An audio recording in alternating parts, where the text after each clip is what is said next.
오늘 함께 나눌 말씀은 나를 찾으면 살리라 라는 제목으로 아모스 5장 1절에서 17절 말씀 함께 나누겠습니다. 아모스 5장 1절에서 17절 말씀입니다. 아모스 5장 1절에서 17절 말씀 다 찾으신 줄 알고 함께 교독하시겠습니다. 이스라엘 족속아, 내가 너희에게 대하여 애가로 지은 이 말을 들으라.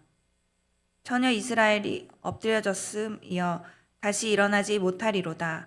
자기 땅에 던짐에 일으킬 자가 없으리로다. 주 여호와께서 이와 같이 말씀하시되 이스라엘 중에서 1000명이 행군에 나가던 성읍에는 100명만 남고 100명이 행군에 나가던 성읍에는 10명만 남으리라 하셨느니라. 여호와께서 이스라엘 족속에게 이와 같이 말씀하시기를 너희는 나를 찾으라. 그리하면 살리라. 베델을 찾지 말고 길갈로 들어가지 말며 브엘세바로도 나아가지 말라. 길갈은 반드시 사로잡히겠고 베델은 비참하게 될 것임이라 하셨나니 너희는 여호와를 찾으라. 그리하면 살리라.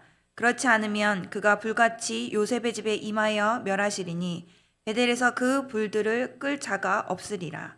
정의를 쓴 쑥으로 바꾸고 공의를 땅에 던지는 자들아, 요성과 삼성을 만드시며 사망의 그늘을 아침으로 바꾸시고 낮을 어두운 밤으로 바꾸시며 바닷물을 불러 지면에 쏟으시는 이를 찾으라. 그의 이름은 여호와시니라. 그가 강한 자에게 갑자기 패망이 이르게 하신즉 그 패망이 산성에 미치느니라. 우리가 성문에서 책망하는 자를 미워하며 정직히 말하는 자를 싫어하는도다. 너희가 힘없는 자를 밟고 그에게서 미래 부당한 세를 거두었은즉 너희가 비록 다듬은 돌로 집을 건축하였으나 거기 거주하지 못할 것이요 아름다운 포도원을 가꾸었으나 그 포도주를 마시지 못하리라. 너희의 허물이 많고 죄악이 무거움을 내가 아노라. 너희는 의인을 학대하며 뇌물을 받고 성문에서 가난한 자를 억울하게 하는 자로다. 그러므로 이런 때에 지혜자가 잠잠하나니 이는 악한 때임이니라. 너희는 살려면 선을 구하고 악을 구하지 말지어다. 만군의 하나님 여호와께서 너희의 말과 같이 너희와 함께 하시리라. 너희는 악을 미워하고 선을 사랑하며 성문에서 정의를 세울지어다. 만군의 하나님 여호와께서 혹시 요셉의 남은 자를 불쌍히 여기시리라. 그러므로 주 만군의 하나님 여호와께서 이와 같이 말씀하시기를 사람이 모든 광장에서 울겠고 모든 거리에서 슬프도다 슬프도다 하겠으며 농부를 불러다가 애곡하게 하며 울음꾼을 불러다가 울게 할 것이며 모든 포도원에서라도 울리니 이는 내가 너희 가운데로 지나갈 것임이라. 여호와의 말씀이니라. 아멘. 오늘 아모스 선지자가 1절에 애가로 지은 이 말을 들으라고 합니다. 애가라는 것은 사람이 죽었을 때에 이를 슬퍼하며 부르는 노래를 말합니다. 아모스가 슬퍼 탄식하는 것은 지금 처녀 이스라엘이 엎드려졌는데 스스로 일어나지도 못하고 또 일으켜줄 사람도 없다는 것입니다. 아모스는 이스라엘이 지금 죽을 지경에 이르렀다고 탄식하며 애가를 부르고 있습니다. 왜냐하면 이스라엘 백성이 모든 것은 소유한 것처럼 보였지만 정작 중요한 하나님을 잃어버렸기 때문입니다. 북이스라엘이 하나님을 잃어버리게 되니 나타나는 현상 중 하나가 사회에 불이하게 된 것입니다.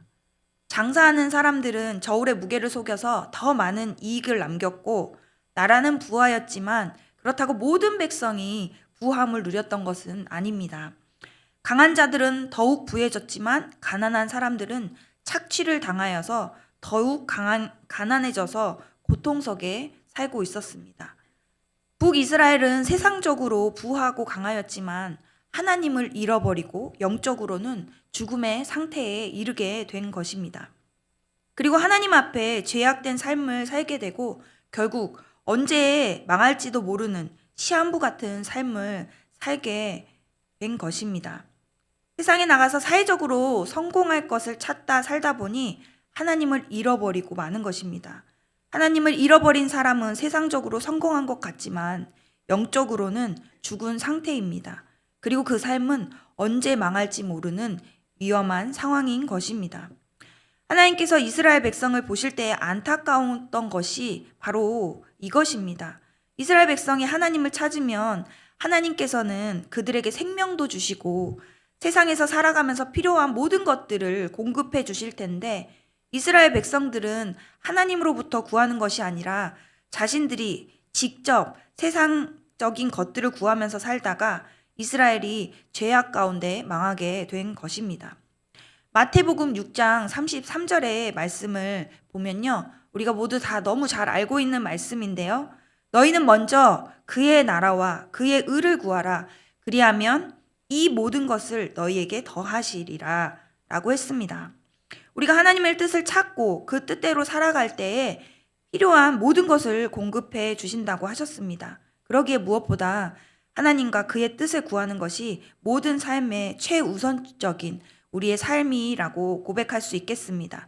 그런데 하나님은 이스라엘에게 나를 찾으라고 하시지만 또한 하나님을 찾기 위해 가지 말라고 할 곳도 이 오늘 말씀에 말씀해 주고 계십니다. 하나님은 베델이나 길갈, 브엘세바로 가지 말라고 말씀하십니다. 5절의 말씀을 같이 한번 읽어볼까요? 시작. 베델을 찾지 말며 길갈로 들어가지 말며 브엘세바로도 나아가지 말라. 길갈은 반드시 사로잡히겠고 베델은 비참하게 될 것임이라 하셨나니 베델과 길갈과 브엘세바를 언급하십니다. 베델과 길갈은 사장에서도 나왔던 지명입니다. 그 당시 북이스라엘 백성들은 베델과 길갈 그리고 브엘세바는 반드시 순례해야 하는 성지처럼 여겼습니다. 베델은 야곱과 관련이 있습니다. 야곱이 아버지와 형을 속이고 외삼촌의 집 밧단 아람으로 가던 길에 베델에서 하나님을 만났고 또 그곳에서 이제 다시 돌아오는 길에 다시 하나님을 만난 곳이죠. 그때부터 베델은 이스라엘 백성들에게는 영적인 고향과 같은 곳이 되었습니다. 반드시 순례해야 할 성지가 된 것이죠. 또 길갈은 어떤 곳입니까? 이스라엘 백성들이 가나안 땅을 정복할 때 요단강을 건너서 만났던 첫 번째 장소였습니다. 요단강을 건넌 기념으로 각 지파별로 돌을 하나씩 가져다가 그 12돌을 세웠던 그곳이 바로 길갈이었고 할례 언약을 실행하면서 애굽의 수치를 물러가게 했던 곳이었습니다. 베델과 길갈은 그래도 북이스라엘 지경에 있는 도시였습니다. 그래서 누구든지 형편만 되고 시간만 되고 마음만 먹으면 언제든지 찾아가 볼 수 있는 그런 곳이었습니다. 그런데 문제는 브엘세바입니다. 브엘세바는 남왕국 유다 땅이었고 또 유다에서도 가장 남쪽 끝에 있는 도시였습니다. 그래서 북이스라엘 사람들은 마음 먹어도 갈 수 없는 그런 곳이었습니다. 브엘세바 가장 남쪽으로 갈 수 있다는 것은 그들의 높은 고위직에 있다는 증거로 볼 수 있습니다. 브엘세바는 누구와 관련이 있을까요? 아브라함과 이삭과 관련이 있는 곳입니다. 아브라함이 말년에 이삭을 낳고 그곳에 정착해서 오랫동안 살았습니다. 이삭도 아버지를 떠나 그가 가정을 이룰 때 브엘세바에 가서 머물렀습니다. 이삭이 그곳에서 블레셋 사람들의 인정을 받습니다. 어떻게 인정을 받습니까? 잘 아시는 것처럼 그 우물 사건, 우물을 양보했던 사건, 우물을 파면 또 가져가고 파면 가져가고 그렇게 이삭은 계속해서 양보했을 때 마지막 이 블레셋 사람들이 인정한 너의 사는 모습을 보니 하나님이 살아계신 것을 알겠노라. 그러면서 이삭에게 언약을 맺자고 아비멜렉 왕이 요청합니다. 브엘세바라는 이름의 뜻이 맹세의 우물이라는 뜻입니다. 그래서 북이스라엘에 돈 있고 권력 있고 또 이름 있는 사람들은 자기 지경에 있는 베델과 길갈을 자주 드나들었고 또 자신의 그러한 능력을 떨치기 위해서 남쪽 유다에 있는 브엘세바까지 가서 순례했던 그런 곳이었습니다. 그들은 그곳에 가서 하나님께 예배드립니다. 그런데 문제는 가난한 사람들에게 자신들이 가지고 있는 돈과 부를 흘려 보내지는 않았습니다. 그것이 하나님 보시기에 굉장히 큰 죄였습니다. 하나님은 그들에게 이렇게 말씀하십니다. 너희는 성지를 찾지 말고 나를 찾으라. 성지순례하느라 돈 쓰지 말고 나를 찾으라 말씀하십니다. 4절의 말씀을 보면 하나님 이렇게 말씀하십니다. 여호와께서 이스라엘 족속에게 이와 같이 말씀하시기를 너희는 나를 찾으라 그리하면 살리라. 6절에도 또 말씀하십니다. 너희는 여호와를 찾으라 그리하면 살리라. 그렇지 않으면 그가 불같이 요셉의 집에 임하여 멸하시리니 베델에서 그 불들을 끌 자가 없으리라. 그들은 성지를 열심히 찾아다니고 있는데 하나님을 찾을 생각이 없습니다. 베델과 길갈과 브엘세바는 찾으나 하나님은 찾을 생각이 없는 자들. 그런데 하나님을 찾는다는 의미가 어떤 의미입니까? 우리는 흔히 이렇게 생각합니다. 하나님을 찾는다는 것은 기도도 많이 하고 예배도 열심히 드리고 그렇게 종교 생활을 열심히 하는 것이라고 생각합니다. 하지만 오늘 아모스 본문의 맥락에서 오늘 하나님을 찾는다 이 의미를 살펴보면 더 중요한 것은 정의와 공의의 관점에 있습니다. 7절의 말씀을 보면 정의를 쓴 쑥으로 바꾸며 공의를 땅에 던지는 자들아. 정의는 자기 중심의 정의가 아니라 하나님의 말씀인 율법을 중심으로 하는 정의를 말하는 것입니다. 공의는 관계를 의미하는데 하나님께서 하나님의 백성을 지극히 사랑하셨던 것처럼 우리도 주변 이웃을 섬기며 사랑해야 함을 공의로 설명하고 있습니다. 그들은 돈도 많고 명예도 있고 권력도 있는 사람들입니다. 하지만 문제는 정의도 없고 공의도 없고 정말 하나님을 잃어버린 사람들입니다. 하나님의 율법에 근거한 정의는 자신들이 가지고 있는 물질을 흘려보내는 것이고 주변에 있는 가난한 자들을 섬기고 돌보는 것입니다. 그것이 정의이고 그것이 공의였습니다. 하지만 이들은 정의나 공의를 지킬 생각이 없는 자들입니다. 정의는 우리에게 꼭 필요한 물과 같이 있어야 하는 것이고 또 공의도 흘려 내려가야 하는 마르지 않는 강이 되어야 한다고 오늘 말씀하고 있습니다. 나로부터 하나님의 사랑의 공의가 흘러가서 주변 이웃들에게 넘치는 강이 되어야 할 것입니다. 정의도 항상 존재하는 물같이 우리 주변에 넘치는 강이 되어야 할 것입니다. 하나님께서 오늘 우리에게도 동일하게 말씀하십니다. 하나님을 찾으라고 말씀하십니다. 하나님을 찾는 것은 공의와 정의를 전하고 외치는 것입니다. 말씀을 정리하겠습니다. 올해 시작하면서 모두가 구하는 것들이 많이 있을 것입니다. 그런데 찾기에 가장 힘써야 할 것이 바로 무엇입니까? 오늘 말씀하시는 계속해서 하나님께서 우리에게 말씀하시는 하나님을 찾는 것입니다. 죄인된 사람이 하나님을 찾을 수 있도록 허락하신 것은 하나님의 큰 은혜이고 넘치는 사랑입니다.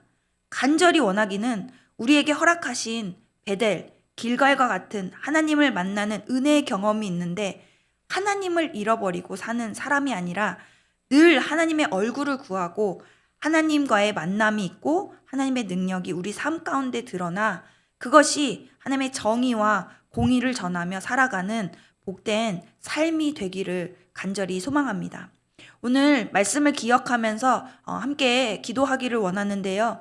첫 번째, 우리가 오늘 말씀 속에 나온 이 메시지 가운데 세상에서 성공 위해 살다 하나님을 잃어버리지 않게 하시고 하나님을 찾고 늘 주와 동행하기를 소망하며 함께 기도했으면 좋겠습니다. 또 두 번째로는 하나님의 놀라운 사랑의 언약을 기억하며 정의와 공의를 흘려보내며 살아가게 하시길 그렇게 우리가 결단하며 하나님 앞에 이 시간 기도로 나아가기를 원합니다. 함께 기도하시겠습니다.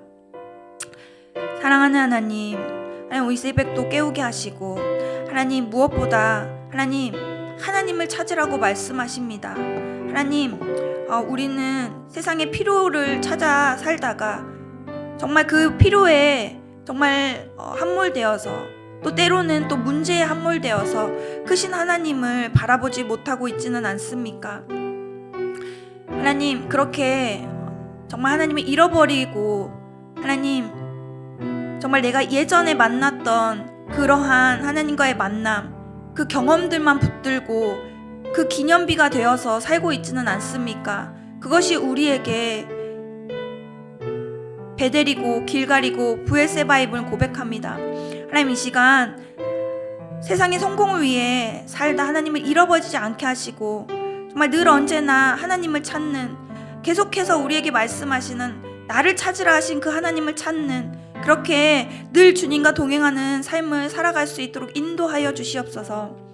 하나님 또한 놀라운 사랑의 언약을 기억하고, 하나님 정말로 하나님의 법이 우리 안에 정말 우리를 지키는 법이지만 또한 하나님 그 말씀에 순종하며 살아갈 수 있는 법이 될 수 있도록, 또한 그 정의가 하나님 또 공의로, 또 하나님 사랑으로, 하나님 사랑한 것 같이 하나님이 사랑하는 사람들을 사랑하는 공의로 흘려보낼 수 있는 삶을 살아갈 수 있도록 하나님 우리를 도우시고 인도하여 주시옵소서. 은혜로 더하여 주시옵소서. 우리 한 번 더 기도할 때 두 번째로는 우리 나라를 위해 기도했으면 좋겠습니다. 이 나라를 긍휼히 여기시고 이 나라의 대통령과 국가 지도자들이 자신의 안위보다 국가와 국민을 먼저 생각하고 국민을 위해 일하는 리더가 될 수 있도록 은혜를 주시고, 또 우리 교회 다음 세대가 다른 세대 되지 않고 이음 세대 되게 하시고 다음 세대를 세우는 은혜의 자리에 자원하는 성도들이 많아질 수 있도록 우리 이 시간 한 번 더 우리 기도 제목을 가지고 함께 기도하시겠습니다. 사랑하는 하나님, 이 나라를 긍휼히 여겨주시기를 원합니다. 하나님, 이 나라에 세운 대통령과 국가 지도자들을 정말 불쌍히 여겨주시고 그들이 하나님을 두려워하며 정말 하나님 앞에 정말 나아갈 수 있는 그러한 이들이 될 수 있기를 원합니다. 정말 자신의 안위보다 국가와 국민을 생각하고 국민을 위해 일하는 그러한 리더가 되게 하여 주시고 이들 안에 정의와 공의가 세워질 수 있도록 하나님 은혜를 부어 주시옵소서. 이 나라를 불쌍히 여겨주시고 하나님 특별히 이 나라의 가난하고 연약한 자들을 더욱 불쌍히 여겨주셔서 하나님 그들에게 정말로 주님의 사랑과 은혜가 흘러갈 수 있도록 그렇게 하나님의 도우심을 구하며 또 구원의 은혜를 또 누릴 수 있는 그런 이 나라 될 수 있도록 하나님 이 나라를 불쌍히 여겨주시고 긍휼히 여겨주시고 주님 이 나라를 도와주시옵소서. 또한 하나님 이 나라를 이어갈 다음 세대를 위해 기도합니다. 하나님 다음 세대가 다른 세대 되지 않도록 하나님 도와주시옵소서. 우리 교회에서부터 이 다음 세대들을 위해 하나님 기도하는 것도 중요하지만 하나님 다음 세대가 이음 세대 되어서 정말로 그 믿음의 계승이 일어날 수 있도록 이어질 수 있도록 하나님, 하지만 이들을 섬길 그 자리가 너무나 많이 비어 있습니다. 하나님 그 자리를 채워주시고 하나님 자원하는 심령들이 많아질 수 있도록 그렇게 우리 다음 세대들이 정말 다른 세대 되지 않고 정말 말씀 위에 잘 양육되어지고 잘 교육되어지고 주님과 더 깊이 만나고 교제하는 그 자리로 돕는 그러한 조력자들이 하나님 많아질 수 있도록 하나님 도와주시옵소서. 하나님의 부르심에 온전히 순종하고 온전히 주님 앞에 정말 마음과 힘과 뜻을 다해 주님 사랑함과 같이 섬기는 자리로 나아올 수 있는 그러한 헌신자들이 일어날 수 있도록 하나님 인도하여 주시옵소서. 은혜를 부어 주시옵소서.